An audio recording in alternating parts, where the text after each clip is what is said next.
Good morning, everybody. Good morning. How are we this morning? Oh, I can hear myself. Just a quick little reminder, live chat and not top chat. I know I have it pinned in the chat there, that we're going to want to make sure that you turn it from top chat to live chat if you're going to chat in the stream today, so you can see everybody's information. I hope everyone had a great weekend.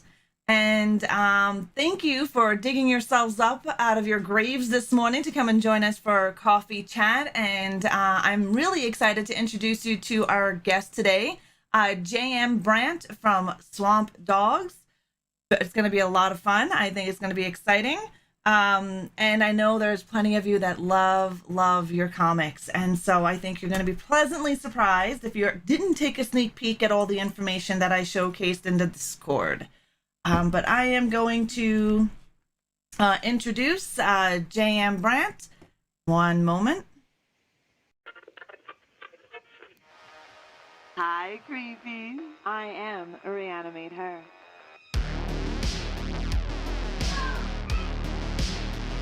I know, it just sounds like a porno all of a sudden. Some zombies start stripping their clothes off and shit. Captain, details later. We got our ball cleavage back, ladies. They're coming to get you, Barbara. They're coming for you, Barbara. Do you want a game and get your jollies off as well? This is Coffee Chat of Horrors. Good morning, Brian. Good morning. This is JM Brandt from Swamp Dogs. I'm gonna let JM have the floor here to introduce himself. Hi, Maeve. Good morning. The floor is yours. All right, sounds good. I am JM Brandt. I am the creator and co-writer of Swamp Dogs. It's out from Black Caravan and Scout Comics.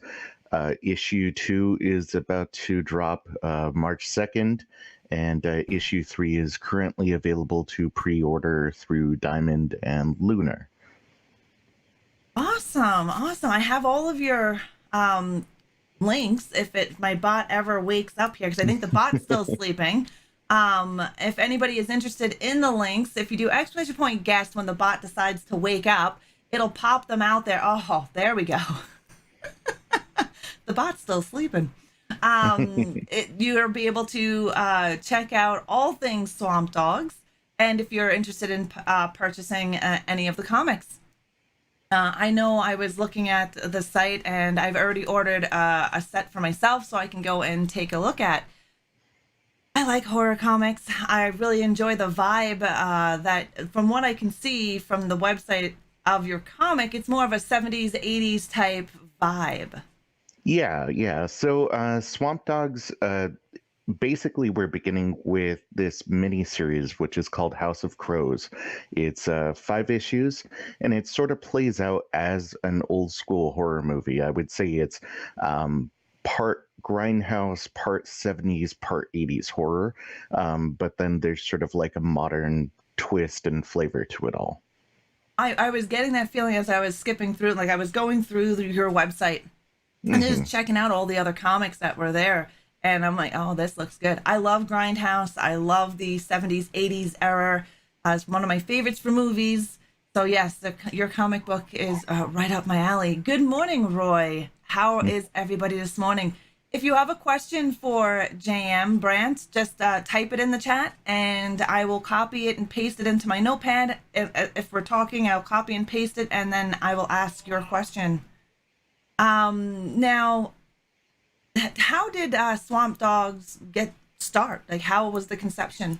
Right. So actually originally it started out as a very different idea, but as a movie pitch. And it was sort of the idea to recontextualize, remake a 1970s Spanish horror movie called Tombs of the Blind Dead, which is about Templars from the Crusades that get resurrected and hunt by sound in modern day, well, 1970s, modern day, like Spain. And I just had this idea of bringing it over to Louisiana and turning Templars into Confederates. And then I had met Theo Prasidis, my co-writer, while writing for a website called Screen Rant, and he and I started talking about the idea, and we morphed it into our own thing. So, instead of it being more like a zombie kind of movie, they're now these they're almost more like a voodoo Cenobite is Ooh, kind of the way that I'm explaining it. They look a little zombie-ish in the first issue. In issue 2, you're going to meet more of them that are a little bit different looking, and they just get weirder as time goes on. But basically, they're smart, they're mean, they're sadistic, and nice. they're very powerful. So it's not just about like biting somebody and eating brains or Mm, something. that sounds awesome. Voodoo Cenobites. Yeah. That definitely does. I enjoy that. Roy D wants to know what was your inspiration to do comics? Like, did you? I mean, I know you started out you saying it was like almost a movie pitch idea. Yeah. So I've been a lifelong comic book fan. I probably got my first comic book at 3 or 4 years old, would be my guess. I still have a few from around the time I was 5 that are in much worse condition than any comic should be. But it's always been a fascination of mine. I always wanted to be a writer more than anything, and when the movie thing didn't happen, it occurred to me that this would work best as a comic book. And I put two and two together and realized that being a writer could also mean being a comic book writer. And now it's what I want to do with the rest of my life, mostly. So, Nice. Well, yeah. that's good. Roy D has another question. Is what is your universe preference, Marvel or DC? I'm a Marvel man all the way. I when I was really little, I would watch Super Friends on TV, and I had some of those like DC superpowers toys as a kid, and so there's like a little bit of that in me. But ever since I kind of like was able to tell the difference, it was Marvel. Right on. Roy, what is yours, Marvel or DC? I'm not much of a comic book person. I like Deadpool, but my comics are horror based. So I have like Army of Darkness, the Hellraiser comic books, Hatchet. Um, Hmm. no Superman, Spider-Man, Batman stuff for me. Now, with your comic, are there other people who help you, other co-writers or artists? Yeah. Yeah, we have an international crack team of assassins working on the Nice. book. Theo Prasidis is my co-writer. He lives in Greece. Kuber Ball is our illustrator. He does inks and pencils, and he's in Brazil. And actually, he's also currently doing Vengeance of Vampirella, and he did an Army of Ooh, Darkness book, was how I was able to find him in the first place. And then we have Ruth Redmond, who did Deadpool and Amazing Spider-Man. She's our colorist. She is Irish but lives in Canada. nice. And then Robert Samelin, who is probably in a way best known for his Mondo horror posters, is doing our covers, and he's in Sweden. And then Steve Wands, our letterer, is over in New Jersey, and he's done something like 3,000 comic books, Oh, something like wow. that. Yeah, he was staff for DC for a long time. He did several hundred issues of Flash. He's done Batman. He's done Girl with the Dragon Tattoo, Attack Ooh, on Titan, like pretty much you name it, and he's lettered it. So, yeah, I'm actually the only comics newbie out of the whole group. oh, wow. That's awesome. And all over the place as well. That's great. Yeah. Marcus, I hope you're having a good morning. Welcome, welcome. If you're just joining us, this is JM Brandt from Swamp Dogs. If you are interested in learning more about Swamp Dogs or JM Brandt, you're able to do exclamation point guest in the chat. That'll bring up all of the social links and information for you. Hello, Macabre. Attack on Titan. Yes, yes. Yeah, I haven't actually read the Attack on Titan books, but I did watch the first season of the anime. Right. It's pretty epic. Nice. Now, Brian wants to know, are you going to put the comics to TV at all? Since you've already now started the comic, will it come to television? Uh, that's a really good question. I have been approached by somebody about adapting it as a TV series. I don't know how much I can talk about that right now. No problem. Um, but yeah, one of the reasons that we went with Scout Comics and Black Caravan is um, they're a very new publisher, but very up and coming, and they've had a Mhm. lot of success with adaptations and media deals and all that good stuff. And when we had our meeting with the publisher, they said, this is a guaranteed to get picked up property, and it's only a matter of time and how it's going to happen. So, I mean, realistically, I could see it being a movie, I could see it being a TV series. Um, one of the interesting things is Electric Black, which is one of the flagship books from Black Caravan, was picked up by Starburns Industries, like the Rick and Morty production company, and it's slated to be the first U.S. produced horror cartoon.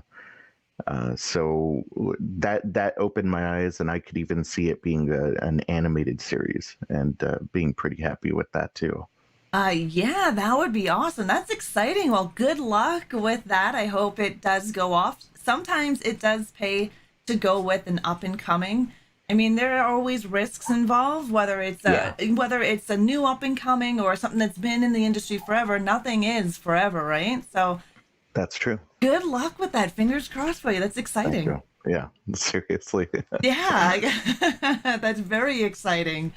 Roy wants to know, what are your thoughts on the Spawn comics? I like Todd McFarlane as an artist and as a toy maker, which I doesn't really count. I haven't read too much Spawn. I have an issue of Spawn #2 in my collection from when I was a kid. I did really like the HBO animated series of Spawn, though, so that's sort of how I best know it, and I really like that. So I guess I Nice. would like the comics. Right. Right on. Oh, it worked. Hey, Regal. Good morning. Good morning. I was sorry. I was a fan of the Spawn HBO series when it aired. Hmm. See, I've only seen the Spawn movie. Good morning, Petro Bull. Good morning, Regal. So I don't really know too much about the comic, but I do know his Hmm. toys. He does make Hmm. some good toys. Yeah. Yeah, the movie Maniacs toys are really cool. Even the Spawn figures are really neat. I've always appreciated the level of detail that goes into them and everything. Yeah. It seems like he has a really cool creative mind. It just never seemed to be the right time for me to try and pick up the book and read it. And now Right. it feels so large of a property. Like I don't know that I could go back and read from the beginning and feel okay about it. Right. Oh, yeah. It's probably a lot of lore too to go back on. Exactly. A lot of it. Yeah. Yeah, that's one of the problems with comic books is it's really tough to pick up something new if it's a long running series because it's tough to know what a good jumping off point is. Right. And on your comics, is Hmm. there a good jumping off point? Like do you have to go back to like episode 1 of the very first beginning, or you're able to jump in somewhere in the middle? I'm a Yeah. noob, so to your comics, so that's why another reason why Right. I'm asking. Yeah. No, no, no, no, that's totally fine. So, Swamp Dog's House of Crows is a 5-issue miniseries. Hmm. So, I mean, really, it shouldn't be that intimidating to go back to the beginning. I would say that issue 1 provides a pretty good backstory, but if you missed it and it's sold out, and for some reason you're just like afraid of buying a digital comic book or finding one on eBay or something, you could probably start with issue 2 and be okay. You miss a little bit of flashback. You miss the beginning of a romance between Ayana and Violet, two of our main characters. But overall, you could probably miss it and still be okay and understand the story. But I wouldn't miss issue 2 and beyond. Definitely. Right. Oh, that's good to know. That is definitely good to know. Brian, no, sorry, Roy says Spawn the animated series was very well put together on Todd McFarlane was a genius for coming up with the concept of a tortured soul. Yes, I have some of the tortured souls who was raining vigilantism on those who were basically being dumb. Yeah. And those figures Yeah. were gorgeous. Mm-hmm. Yeah, and just even Roy's right. The concept of Spawn being sort of like this tortured character that hunts down people for hell is very cool. I mean, that sort of concept always appealed to me. I like Ghost Rider for the same sort of reason. That Yeah. spirit of vengeance type of mold. Oh, for sure. Are you one day would you have action figures made of your characters? Yeah. Yes. So that was another thing that we talked about in the meeting with Black Caravan before we signed. On top of the media deal, they also let us know that they were working on a merchandising line called Tracker Collectibles, and they were talking about doing action figures and everything else like that. And they mentioned how much they would like to have our characters as figures. Right. So it is, as long as Tracker doesn't collapse under its own weight before they get around to our characters, they will be action figures through Tracker. And if for some reason that wouldn't happen, yeah, definitely I'd try going with somebody else. I think what fans and readers are going to find is that the design, and you can kind of see it in that pink and purple cover that keeps popping up on the Yes. screen. There's some really interesting character designs for the monsters. We're doing our best to try and make them iconic and memorable and sort of freak people out to the point where they're sort of like horror pantheon type characters. Right. Oh, they look great. I know I keep staring off at the pictures in the center here. Yeah. Definitely looks cool. Can you tell us more about your two main characters? How did you think of the two main characters, whether your idea or was it a collaborative brainstorming idea? Right. Well, honestly, it goes back to the original source material that we were going to use in the first place, which was that movie Tombs of the Blind Dead. One of the most interesting things about it is that it starts off with you being introduced to two female characters, and you can tell right away that they have a history with one another. And that's pretty rare for the 1970s. I mean, it's still pretty rare for cinema even here in 2022, right? So that original story becomes a love triangle. There's a dude involved. It gets complicated, but that the two women were involved with one another. And so when we went to create our own story with that sort of in the back of our mind as a big influence, one of the things that I said is I want the principal love story, or the only love story really in the book, to be a lesbian love story, as sort of an homage to that movie, and just to bring a little variety into comics and horror, because there just isn't enough representation as far as I'm concerned.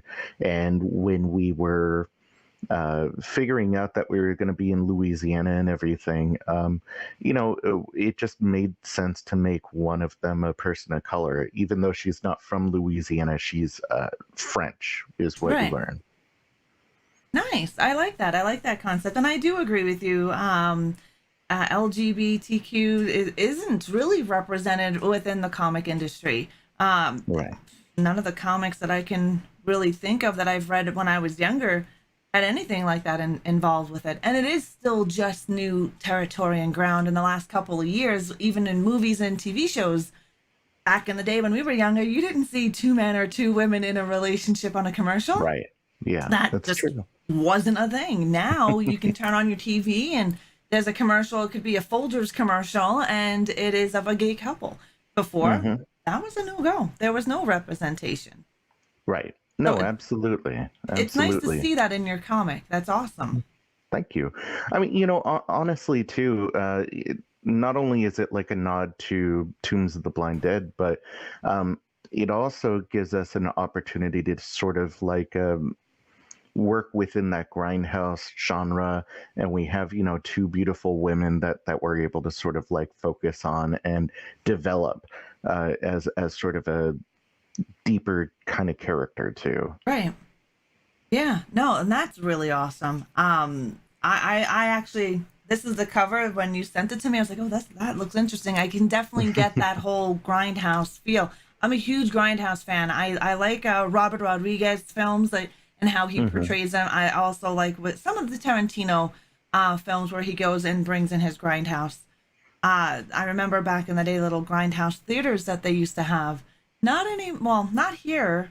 I haven't seen any here, but I know in New York they used to have grindhouse theaters. So, and that brings in a nice gritty look to a film. I think that's great, and I can see it in your comic. Like when I was first looking at it, when we were chit chatting via email.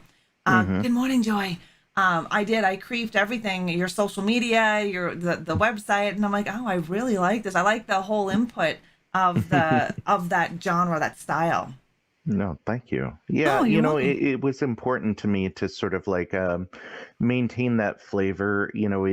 I think it works so well with sort of a rural swamp setting and everything. It's just it sort of has that Texas Chainsaw Massacre vibe to it. Yeah, It just it makes everything a little bit more gritty, and it sort of gives you a little bit more runway to be devious with your violence and your thematic stuff. It's the same reason that, like, even with a modern movie like Django from Tarantino, yeah, why he was able to get away with so much gruesomeness is because it had sort of that grindhouse background to it. yeah. That was a good movie, to Django. Hmm. Long but really good movie. I love love the casting. I think he did a really good job with the casting. Oh, tremendous! Yeah.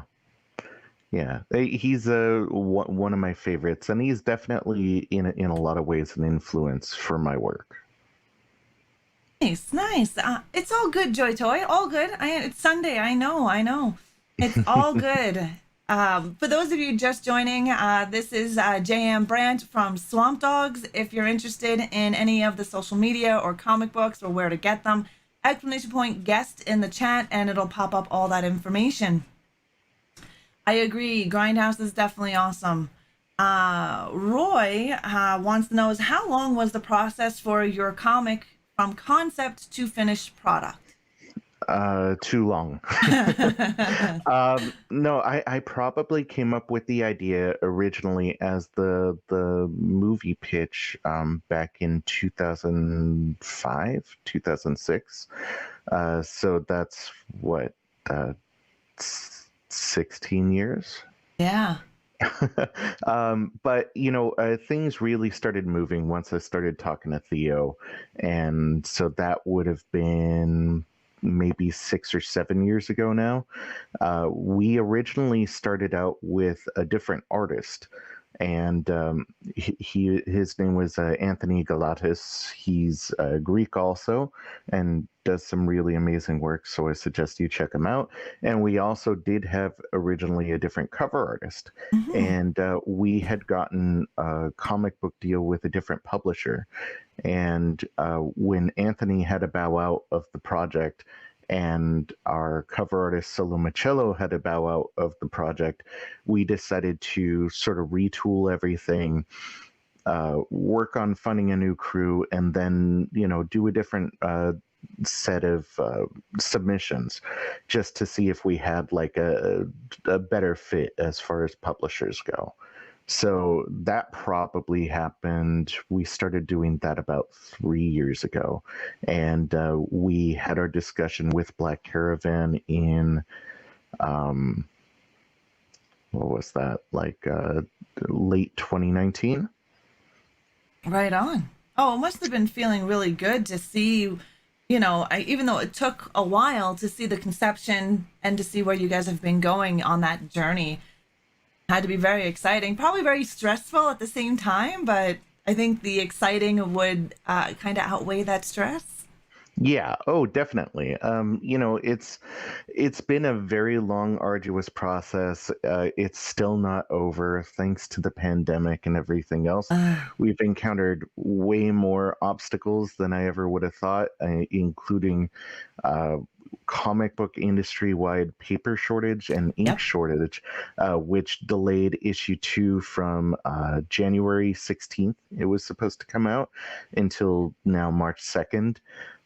So it's all really stressful. It's really stressful. Mm. But the reactions, being able to be on, this YouTube stream with you, everything is just really exciting, and I'm eating up every second of it. It Thank you. making me feel really good to be here and do all these interviews and see my book on comic book store shelves and all that stuff. It's really rewarding. That it is, and it's very exciting. Like it's awesome. And yeah, the pandemic has screwed lots of things. I have lots of friends in the filmmaking section, Hmm. and yeah, they've had issues like independent films. These people don't have big money like New Line Cinemas behind them. This is all fan funded and created. Yeah, the pandemic has been a pain, and I'm trying to build a new set for my coffee chat of horrors when I do my autopsies on movies. Hmm. And the stuff that I need just to build what I want it's almost impossible. I can't Really. even get it at the stores. The supply chain shortage that's here, pain in the butt. Yeah, it's crazy. I mean, especially, I mean, we're living in 2022, and that year just sounds like the future to me. It And I does. never would have expected like all these things that we take for granted to be a shortage, right? Like, what was it, Right. yesterday or the day before? I was looking for a bottle of distilled water, and that should not be an issue. And apparently, there's a distilled water shortage. Or, I mean, I know you're up in Canada, but we have a coin shortage in the US. Yeah. To the point where banks were only giving out like one roll of quarters per Oh wow. customer per day. So, um, it's really bizarre, really Yeah, bizarre. definitely. I would agree. And it is. It sounds so futuristic, especially from our era. I remember, and I believe it's Escape from L.A. With Snake Plissken, and I think the year was 2020 or 2021 when Hmm. the whole thing with L.A. was going down, and you, Right. you would Yeah. think that from I grew up watching Carpenter's They Live and The Thing and all these sci-fi movies and TV shows that portray 2020, 2021, and 2022 and up as these great evolution. We're Yeah. flying through the air. We got all sorts of like devices. Right. It lied to Flying us. cars and yeah. Actually, that's one of my favorite things about sci-fi, is I love the idea of making something seem super futuristic, but make it in the very near future. I Yeah. think it was like a Terminator 2 Judgment Day was supposed to happen in like Yeah. 2000 or something. So if and when I get a chance to do like a sci-fi thing, I'm probably going to do something like that and just set it like 2 years in the future and just make it totally unrealistic. Yeah, definitely. Roy wants to know, can we expect any Easter eggs in your comics? Oh yeah, there are a ton. There are a ton of Easter eggs. Some of them are a little bit more subtle. Um, the introduction to the Swamp Dogs is actually an Easter egg homage to Killer Clowns from Outer Space. Um, Nice. yeah, but um, let me think. There's in the Mouth of Madness Easter egg in issue 2. There is a James Bond Easter egg in issue 4. There's Smokey and the Bandit Easter egg in issue 4 also. We referenced Children of the Corn. One of the things that we did with the book, and a lot of it is just based on the dialogue, is sort of the Easter egg portion of it. One of the things that we did, and one of the things that I believe strongly in, is we set the world in a reality where pop culture exists. Yeah. One of the things that always kind of bothered me about zombie movies in particular is that in virtually every zombie movie, nobody has any idea what a zombie is. Yeah. And so it's like they're living in a world where zombie movies don't exist. And, it just seems a little Unrealistic. too yeah, exactly, a little too plot convenient for everybody to be like, oh, why does Johnny look so pale and he tries biting me, and Right. it's you know let's exist in a world in which we're able to relate to our characters. And so um we have something really bizarre happen in issue 2, and one of the characters says that was some real Sutter Kane shit right there. Oh, that's awesome. He has the same references and influences that we do as horror fans reading the book. And so that's something that I believe in, is being able to draw on that, because I think it makes the characters more relatable, and I Yeah. think it makes them more realistic. Oh, for sure. I mean, I can see if the movie was done in 1968 where Romero brings in his ghouls. Hmm. But nowadays, yeah, we should know what a zombie is because we've had how many movies. And if it's a movie being made in the 2019, 2020, 2021, so forth and so on, we should already have that influence in the film. I do agree it gives Exactly. it the unrealistic. Brian and Roy, let me just tell you, don't worry, don't apologize for the 20 questions. We love questions. This is the whole point of CCOH interviews is for you to ask questions live to the creators, right? So please go for it. Ask all the questions that you want. Yeah. Brian wants to know, can we get your comic book in comic book stores?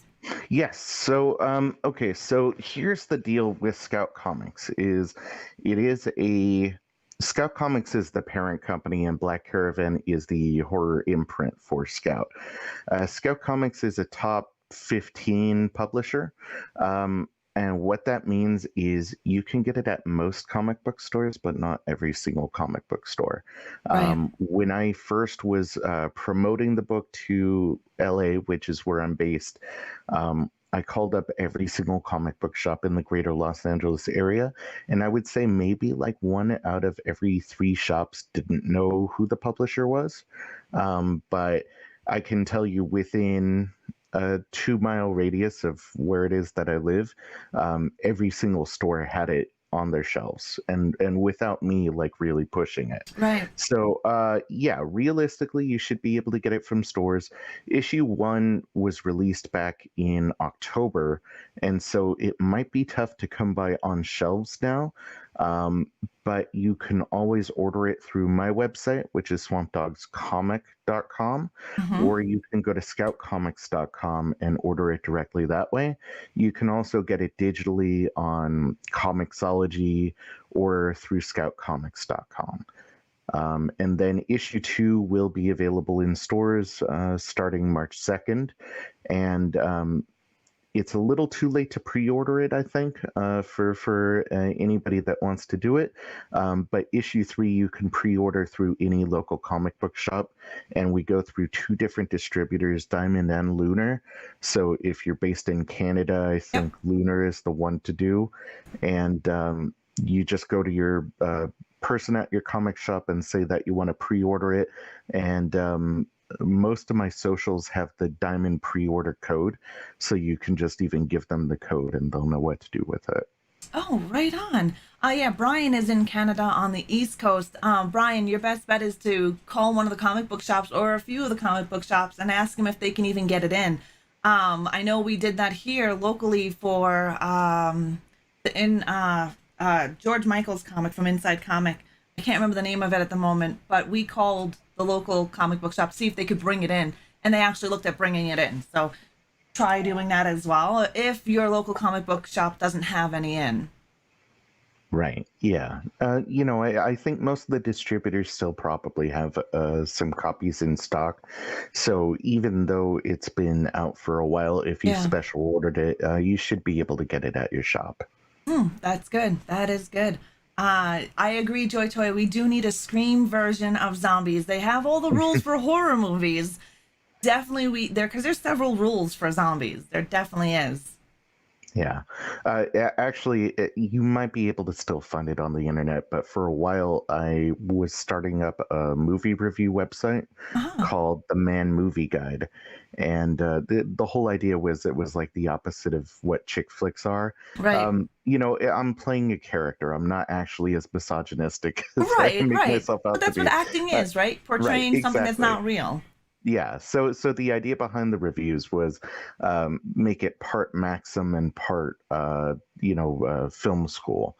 And what I did was I wrote an essay that I published there called "You Shoot Zombies in the Where Now, or Do We Need a New Zombie Paradigm?" or something like that. And it was just an essay about how vampire stories always have that Van Helsing type character that knows the rules for how to deal with vampires, but Yep, nobody knows how to deal with zombies, even though, you know, yep, you and I both know how to deal with a zombie, right? yeah, So it was talking about how we need, like Joy Toy was talking about, like a Scream version of a zombie movie where, everybody or at least one character knows what to do. yeah, And I mean, realistically, there are movies here and there that have that have that rule, uh, knowing character or somebody that recognizes them as zombies, but it really hasn't taken over as sort of like the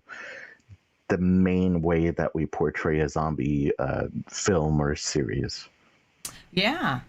Uh, Good morning, Serial. And you say that you like the cosmicology for digital. Oh, Oh interesting. yeah, Comixology. Yeah, that's to be perfectly honest. Even though it's an Amazon company, that's where I read most of my comics because Oh, it is really, really easy to purchase books. The price is pretty good, and I don't have enough space for paper comics anymore. I feel I you. have too many long boxes. Like my closet is just full of comic books.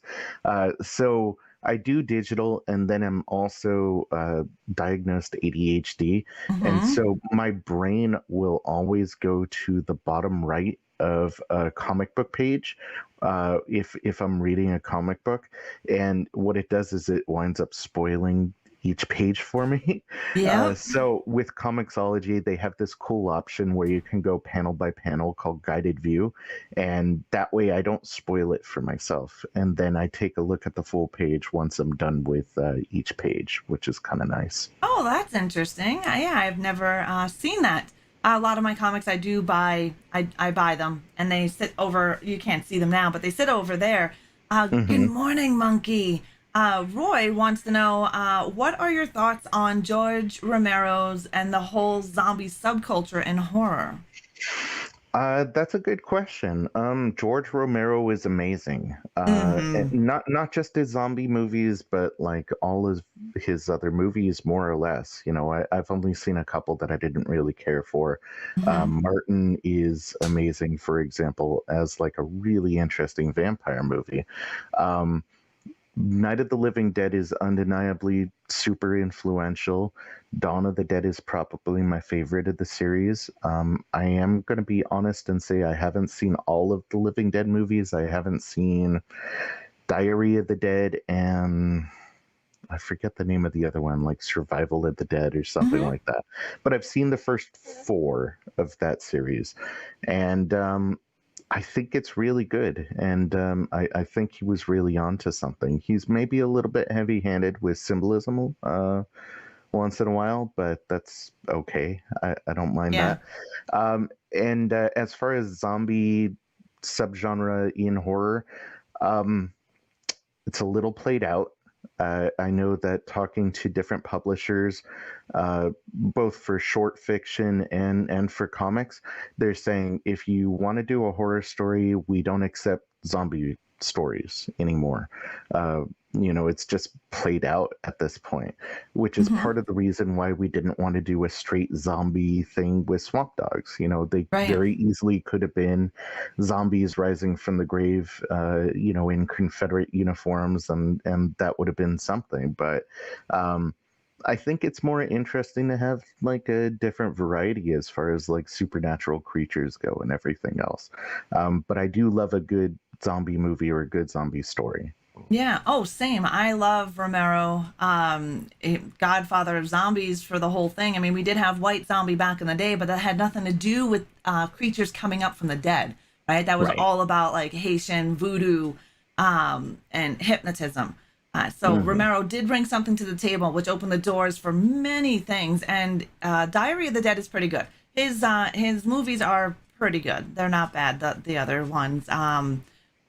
With the whole zombie thing, it blew up back in the early 2000s, right? So Hmm. we did have that big spurt of The Walking Dead, which then also spawned how many other zombie films and TV shows. You have Day of Z Nation, or Z Nation, as the Americans would call it. So you have a huge zombie spurt in what, a short amount of time for a couple of years, which, people get bored of zombies. Yeah. But vampires had the same thing, right? Back in the, what, I want to say 90s, late 80s, early 90s, we had a big vampire explosion. Oh, for sure. Yeah. Right? And I think it happens every so often, like every era, that there's an explosion of some sort. I'm still waiting for our monster explosion, like Rawhead Rex. I don't know if you've seen Rawhead Rex, I or have. Yeah. Frankenstein monster films. We had a couple, but they were intermingled with vampire films. Like you had Van Right. Helsing. But I'd like to see a monster explosion. We had Psycho Gorman, which was a start, but for Yeah. some reason I don't think monsters have taken off too much. No, yeah, it's interesting. Weirdly enough, I think part of it has to do with the level of imagination that it takes Yeah. for something like that. When you have a zombie movie or you have a vampire movie or story for that matter, you have like a framework, you have a mythology that you can work inside of.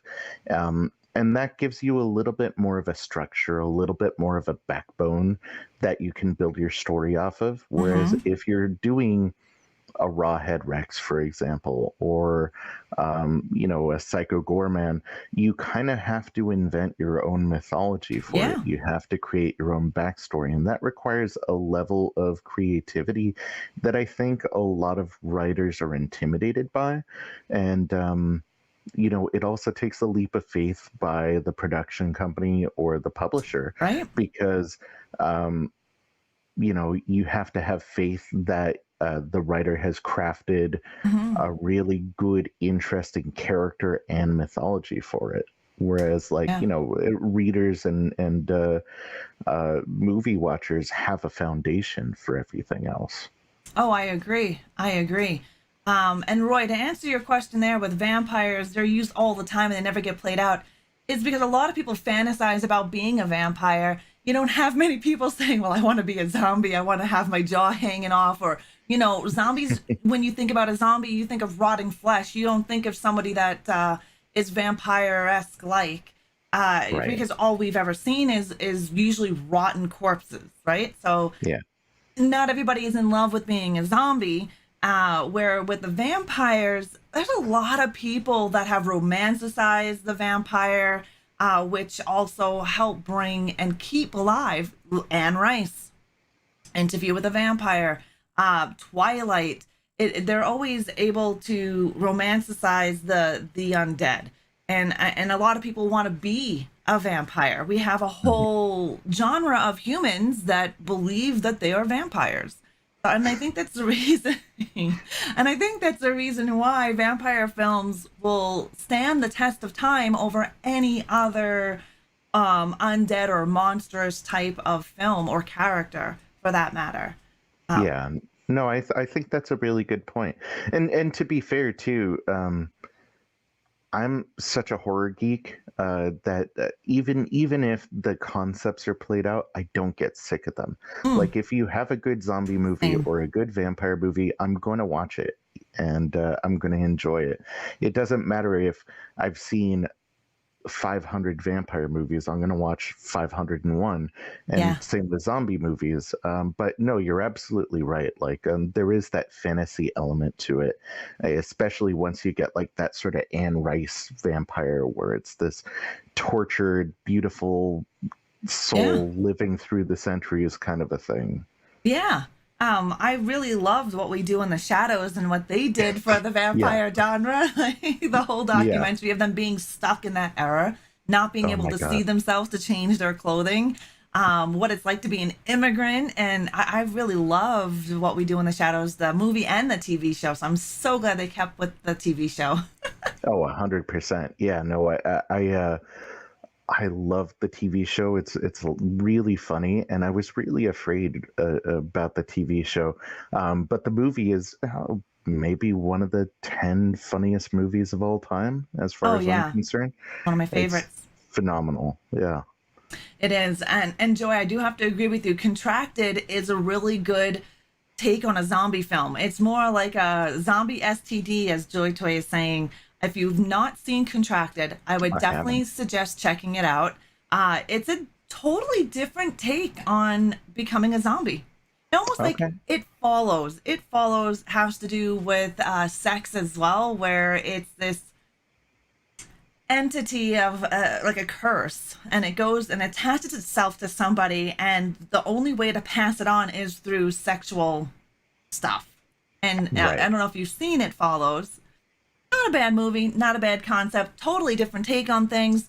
But Contracted, I think it's Contracted 1 and 2, I believe, is out. Oh, okay. Yeah, no, I'll Hmm. have to check those out, definitely. Yeah. It Follows was pretty good. Like you said, like good, but not great. Right. Visually, I remember really enjoying it. Visually, I remember the opening beginning scene of the one chick. And I think it's her leg on the beach, I believe. Hmm.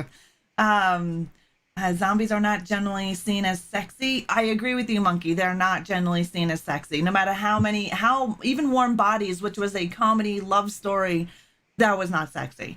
So you have to have a good story, likable and relatable characters. Vampires can be sexy, and vampires can be sexy because we've created them that way in a lot of the movies. Bram Stoker's Dracula, right? Look at what he brought to the table as a vampire. And then you have True Blood later on down as a TV Hmm. series, and the vampires have always been like beautiful. And then you have movies like 30 Days of Night that the vampire is not beautiful. The vampire is not there to seduce you and have undead sex. He is there Right. to eat you and rip your throat out. It's one of my favorite vampire movies of all time is 30 Days of Night. It shows for me, what a true vampire is. The Hmm. predator. It needs to survive off of your blood. They don't sit there to seduce you to have sex with you. That's a fantasy for some people. Right. Right. Which I don't know. You loved Warm Bodies. iZombie has sort of kind of sexy, sort of kind of serial, not overly sexy, but I can see what you mean with iZombie having a sexy zombie to it. 30 Days, yeah, in my opinion, May of 30 Days a Night is a more realistic vampire than what Bram Stoker's vampire would be. Because you learn about vampire lore, they live and feed off of blood. They hunt at night. They cannot be seen during the day. They need blood to live. They can't go long without it, or they start to wither and die. They grow weak. For me, 30 Days a Night is the epitome of a vampire. But I know other people will disagree, and that's fine. Right. I want to Yeah. know what started your love for horror. Like, how old were you? What was the first movie that you seen that sparked that interest? That's a good question. My mom was a big horror person, and so I didn't have very good oversight from my parents as far as what I was watching, and I was probably just exposed to stuff way too young. I don't really recall like the first horror movie that I saw, but it must have been when I was maybe 5 or 6 years old Mm-hmm. and started from there. But I mean, really, also, I'm a child of the 80s, Yeah. and there were a lot of movies that were meant for kids that were fantasy movies or sci-fi movies. Um, that had horrific elements to it. Yeah. And so that sort of all bleeds in. I guess technically the first horror movie that I'd seen, if you want to get technical and call it a horror comedy, would be Ghostbusters, Yes. which was super influential for me and still is one of my favorite movies of all time. Um, but I just was always sort of drawn to it. As a matter of fact, kind of funny.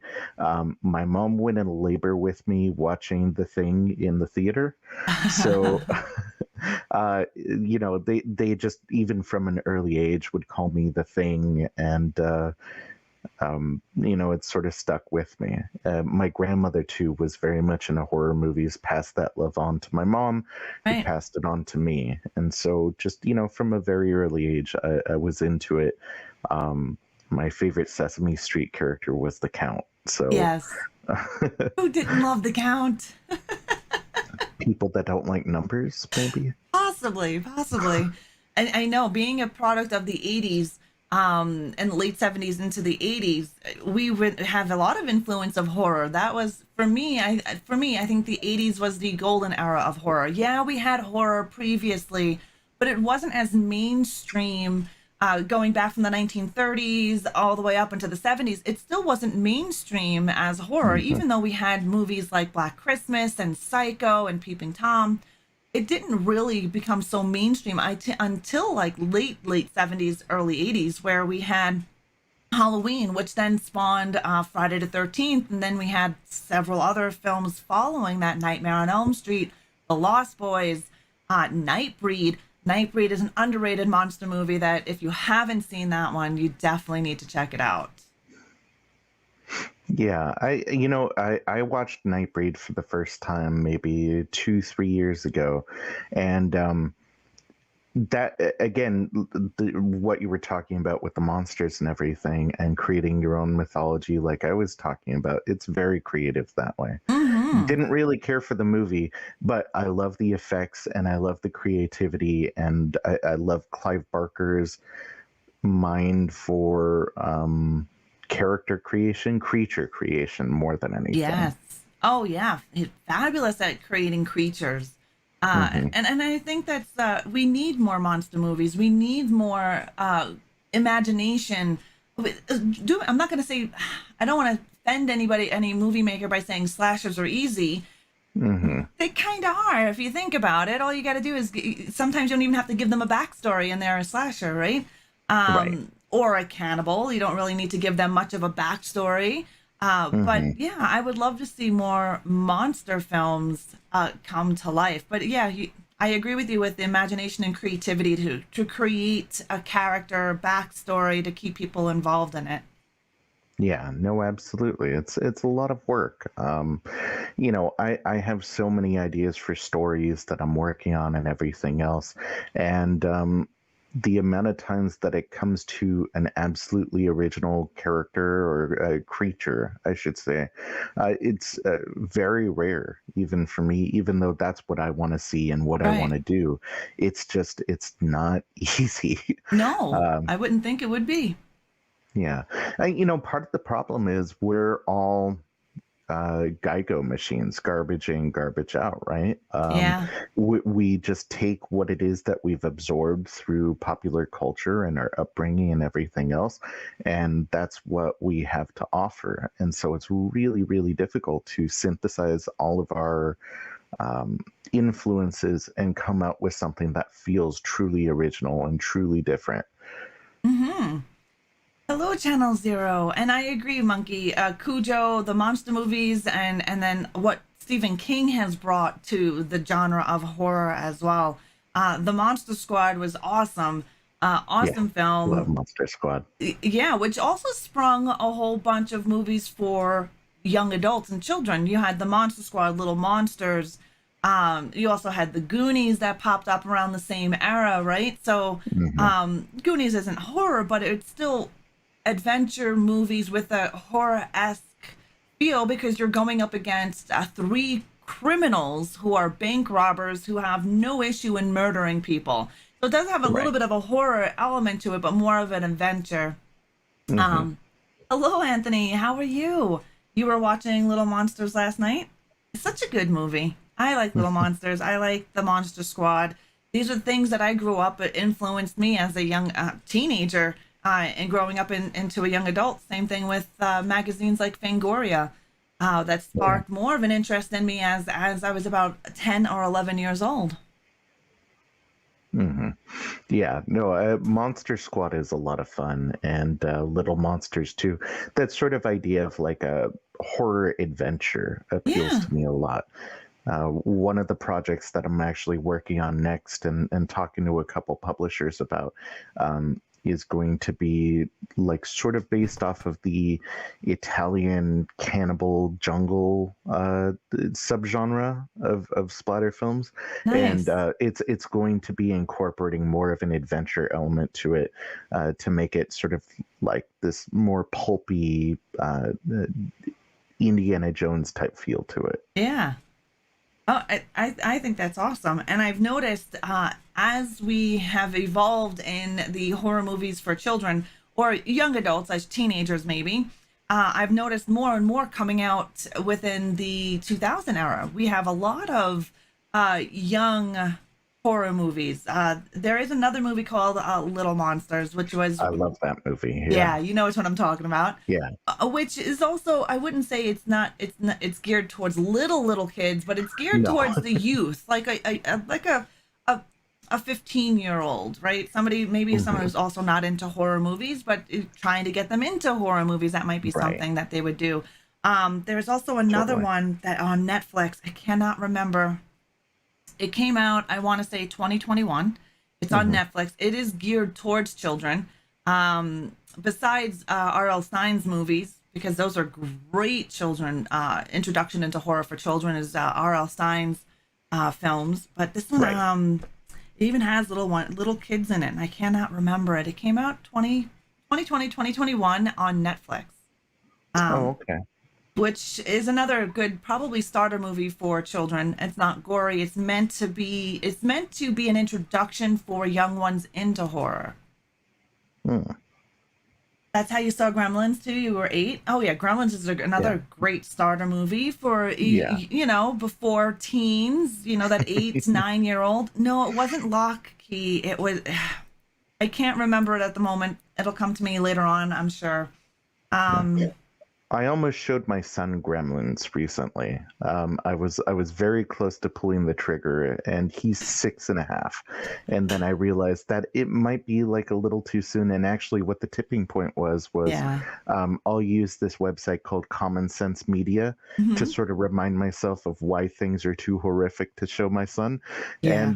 And the one thing that it mentioned was that it disproved Santa Claus, and I'm not ready to do that yet. Like, give No. him nightmares, sure, but disprove Santa Claus, I'm not ready for that yet. Yeah, yeah, no, I agree with you. Let him hold on to Santa for a bit. I had my youngest spawn believing in Santa till she was 13. Like Oh, I wow. tried real hard to keep that, even though her friends were like, Santa doesn't exist. I did things to make her think that Santa was real, and her friends had no idea what they were talking about. That's so funny. And she did. That's really cool. She believed it. But then that took a lot of work on our end, making footsteps and having keys and catching Hmm. photos with the security camera of Santa. Yeah, um, definitely. I wanted her to keep her childhood for as long as possible because in this day and age, children are growing up way too quick. Social It's media, true. the internet. I don't want to fully blame the internet, but the internet has our children growing up way too quick. They get to see so much stuff that's at their fingertips that we did not have growing up, and they miss Right. out on that whole playing outside. Yeah, Uh, exactly. they do. They That miss out that on that. feeling of adventure, that feeling of magic, right? Yeah, And that's kind of what the Santa thing is it sort of maintaining the essence of magic in the world. exactly. I don't want my and for the longest time, my youngest one, she didn't have a smartphone. She never used the internet. Like we tried to keep all that stuff away. Her first smartphone was she was 15, 16 years old. So we Oh, okay. tried to, she didn't have a tablet when she was that little. She got a tablet later on, but we also had child-proof things on it to where she could just watch certain things and play certain educational games.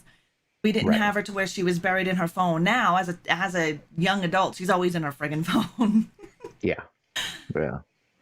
It's tough. It's not easy raising kids in this era with technology and everything else. No, it's not. And I feel bad for all the newer parents out there that are raising their kids in the time of technology. Hmm. Right? I lucked Yeah. out with my eldest one. The internet was there, but it wasn't as popular as it was now. She's 20, she'll be 25 here. And with our youngest, we tried our best to keep her away from that, the internet, so we can keep her childlike as long as possible. I agree, Yeah. Roy. I was supposed to have my own comic, and then that fell through back in 2019 because Mixer fell apart. That's a whole other story. Fear Street and R.L. Stein. Yeah, those are great for tweens. Fear Street, R.L. Stein. R.L. Stein is actually one of the gateways for my youngest one. When we got her into horror, we got her into those books. So when she was able to read on her own was R.L. Stein. She has a crap ton of R.L. Stein, and we started her in those movies. The Haunting Hour.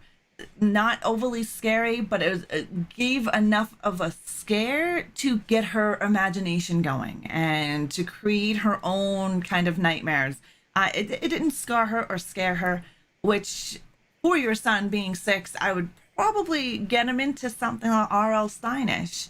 Hmm. Maybe some of Yeah, his like a older stuff. Goosebumps or something. The Yeah. Goosebumps, yes, yes, definitely. I really liked his. I like R.L. Stein's movies, especially with Jack Black playing R.L. Stein. Oh, okay. Yeah, I haven't seen those yet, but They're fun. They're definitely not a horror movie for an adult. So if you're looking for a horror movie, no. But mhm. it is something for children. I know I was about 8, yeah, 7, 8 years old. She was getting into that area, R.L. Stein. As before she was a teenager, I got her into Stephen King Mm. to kind of bring in that aspect, but only certain Stephen King's, not all of his movies. Right. Yeah. Christopher Pike Yeah. is also good. Mm-hmm. I'm not familiar with Christopher Pike. Christopher Pike and Dean Koontz are other fantasy horror writer authors from back in the day. I have a few Christopher Pike. I still have R.L. Stein and Dean Koontz books, which are a horror fantasy for younger people. They're a little above R.L. Stein when it comes to some of the graphic stuff in their novels. So it would be R.L. Stein, and then as you get older, Christopher Pike and Dean Koontz, and then so forth. I would Mm. think. The Littlest Vampire. Yeah, that's another good one for children. Hmm. I have some fun questions. I know we're getting to that time. We already hit our hour mark. Sure. So here are some of the fun questions I always ask everybody. If you could be any monster, vampire, zombie, Frankenstein's monster, any kind of monster, what would you be? Ooh, that's a really good question. Um, I think I want to be a werewolf, honestly. Yes, that's my Yeah. choice. You get the best of both worlds. Exactly. Yeah. You get inhuman strength. You do unfortunately have to deal with the transformation that happens during the full moon, right? Right. The Yeah. painful transformation, but you can still go out during the daytime. You can still have a great steak. Where if you're a vampire, you can only come out at night and you gotta drink blood. I Right. personally like I love vampires, don't get me wrong, but if I wanted to be a creature, it would be werewolf because I could live best of both worlds. I can still have my family and then I can Hmm. still be a monster. Yeah. Well, and like with a vampire, right? You can't eat regular food. I think No. I'm a bigger guy. I like my food. I don't want Hmm. to just dine on blood for the rest of my life. And yeah, actually, when I was a really little kid, I thought I was a werewolf for a while, and I was actually terrified of it. I was afraid because I had pointy like incisor teeth. I Yeah. thought that was what did it, and I was watching Teen Wolf Too Ah, Young and yes. the Teen Wolf cartoon, and I was afraid that when I fell asleep at night, I would wake up as a werewolf and kill chickens and stuff. Yeah, I love werewolf films. They are definitely good. We don't have enough werewolf films. Like, I mean, we do have a lot of werewolf, but nothing compared to what your vampire. Like, Right. vampire is the most popular monster out there on the market. Hmm. And I think we need more werewolf. Like, The Howling and American Werewolf in London are two of my most favorite werewolf films. Hmm. Yeah, American Werewolf in London is an all-time classic. Yeah, I like love that movie. amazing. Definitely a great film. Now my last question, which is another fun one we always ask. We know these two will never have. We know they're both impossible to beat. But who would win in a slasher showdown, Jason Voorhees or Michael Myers? Now Ooh, we know that okay. they're never going to actually ever end. Like those two, they're Hmm. impossible. They'll never kill each other out. But in a universe, if it was possible, who do you think would win?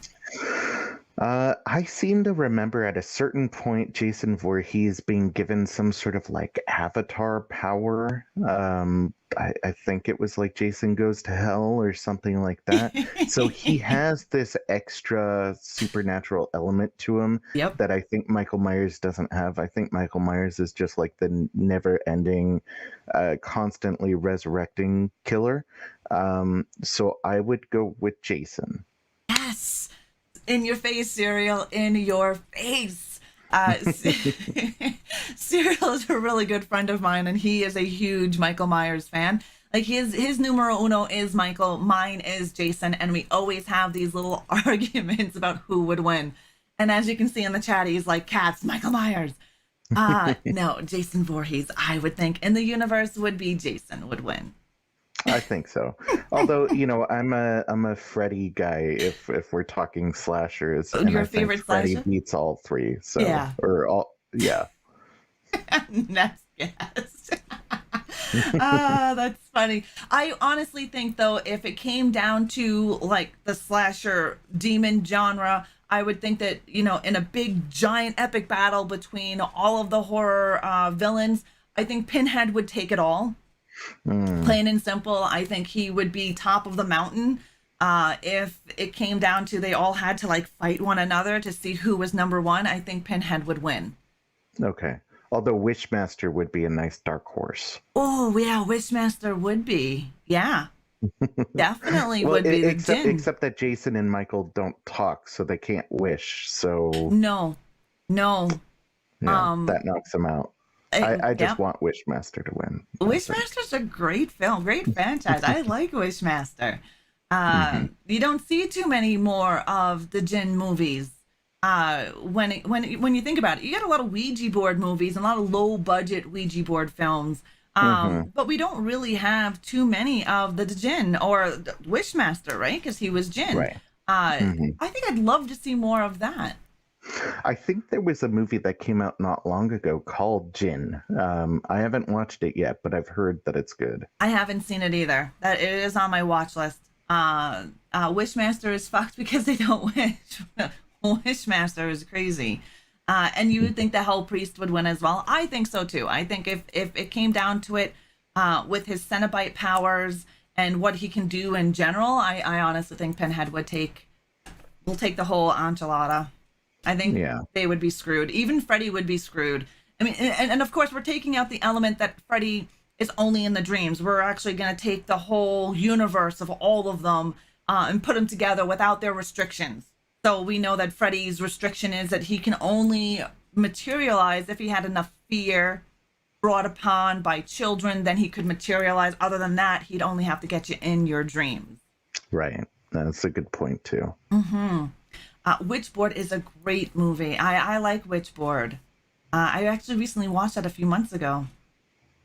Fairy inspired horror. Yeah. We make fairies out to be gentle, fun comedy creatures, but if you go back into the lore of fairies, they're not so happy. No. Tinkerbell gives you an entirely different take on fairies, and when you start bringing them into the movies, they're more of a fantasy. They're happy. They're a little mischief, but in real lore, they're not. They're not happy. They're not, more mischief and evil than they would be good and cute like Tinkerbell. Oh, you've seen it, Serial? Check it out. I'm gonna have to watch it myself. Serial said he's seen Jin, and he says it wasn't very good, not very good. But I'm gonna go. I have it on my watch list. I know there's a few people that told me, "Oh, this movie is no good," and then I watch it and I'm like, "Oh my freaking god, I loved it! How did you not love it?" Yeah. Well, yeah, there's an ass for every seat, right? There is, definitely is, and I like that saying. We are coming upon that. We're a little over. I don't want to keep you from your Sunday. I know you have your son. Hello. Is it okay if I say your son's name and say hi? Oh, yeah, sure, absolutely. All right, Xavier. Hi. I know him when we were speaking last night. He wanted to say hi. Yeah. Perfect. Is there anything that you want to shout out or talk about in your next project or anything like that before we come to a close? Not really. Just be sure to follow us on social media. We have at Swamp Dogs Comic on Instagram. You can follow me personally at j.m.brandt, BRANDT on Instagram. And you can follow me on Twitter at mrjmbrandt, BRANDT. That way you'll be able to follow all of my upcoming projects and find out when new issues are coming and which variant covers to get, all that good stuff. Nice. Awesome. Yeah, all the information is right there. And Serial wants to know, is your son named after Charles or Roberts? Or neither. Actually, neither. I do love the X-Men, and so that's sort of like a bonus influence, but I'm actually a big basketball fan, and growing up I really liked Xavier McDaniel when he played for the Sonics, so he is named after that. Oh, awesome. Right on.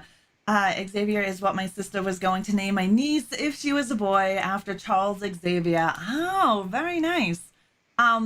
Thank you very much, JM Brandt, for coming on the show. I really do appreciate you waking up early because you're in LA, right? So you're I'm an hour behind you. Yeah. Yeah. So thank you very much for coming on the show super early. I greatly appreciate it. It definitely was a pleasure chatting with you, getting to know more about you and Swamp Dogs. If you guys are interested in any of the information here today, the comic books, where to follow, will also be down below in the description. Once the video is ended, you'll also be able to go down below in the description and get the comic book store, get the website, Twitters, Instagram, all of that fun stuff. Again, thank you so very much for being here, and I hope Thank you for having me. Of course, and I definitely would love to have you back here again. Later on in the year, maybe talk about the growth of your comic and possibly other projects. Who knows what the future holds, right? Absolutely. Yeah, no, I would love to be back whenever you want me. Perfect. Thank you again. And if there's any other links that you can think of, I know you shouted out a few people earlier in our conversation. If you have any links that you want to send me, I can put it into the description. Sure. Okay. For their stuff. Okay. Yeah. No. Actually, on our website, swampdogscomic.com, we do have a page that has every single person on our team, all of their socials. Oh, so nice. Yeah, we make it nice and easy for people. Oh, that's great. So then I'll just go there and look at it. I'm pretty sure it's about the creators or something like that. It's under, right? Mm-hmm. I'll take a look and I'll grab all of those. Exactly. And put them right in the description. So thank you again. I hope you have a great rest of your Sunday. Yeah, you too. Bye. Thank you. Take care. All right, guys. All right. Before we get to ending, before we hit to our end scene, I just want to say thank you for joining me on today's Coffee Chat of Horrors. I had a great time talking to JM Brandt from Swamp Dogs. If you want any of the information where you can get your Creature Claws on the comic book, make sure you look in the description. Also, you can call your local comic book store and ask for the comic there. You can get it on a digital copy as well. And thank you all for being here on your Sunday morning. I greatly appreciate it. Our next Coffee Chat of Horrors will be the first Sunday in February. We have another guest coming on the show. If you are interested in any upcoming guest, please go into the Discord and under the event section, and you can see all of our upcoming guests that are coming on the show. We also have a huge lineup in March for Women in History Month, because I am doing here on Coffee Chat of Horrors Women in History for the horror industry, and we'll be talking with women in the horror industry, not just about the celebrity females that we've seen in the industry, but actual females that aren't considered your mainstream celebrity. But thank you again. I really do enjoy chit-chatting with you guys in the morning. I do hope you have enjoyed our interview today. And we'll be live over on Twitch tomorrow morning at 11 a.m. Mountain Time for 7 Days to Die. Yes, we are. And then Tuesday we'll be here for Bioshock. Thank you again, Joy Toy, Serial Killer, my mods. Thank you very much, Regal, for being here. Thank you guys for hanging out with us. I love your guts. Let's get into the credits. Oh, did you notice? There's no microphone? Before we get any further, did you notice there's no microphone? It's magic. All right, let's get into our credits. Again, thank you, my Patreon and YouTube membership people. Thank you so very much for donating your money to or investing your money in my content on a monthly basis. I greatly appreciate it. And thank you for being here, Monkey. I swallowed the mic. It's in my throat now. I fixed it. We'll see what tomorrow is like over on Twitch.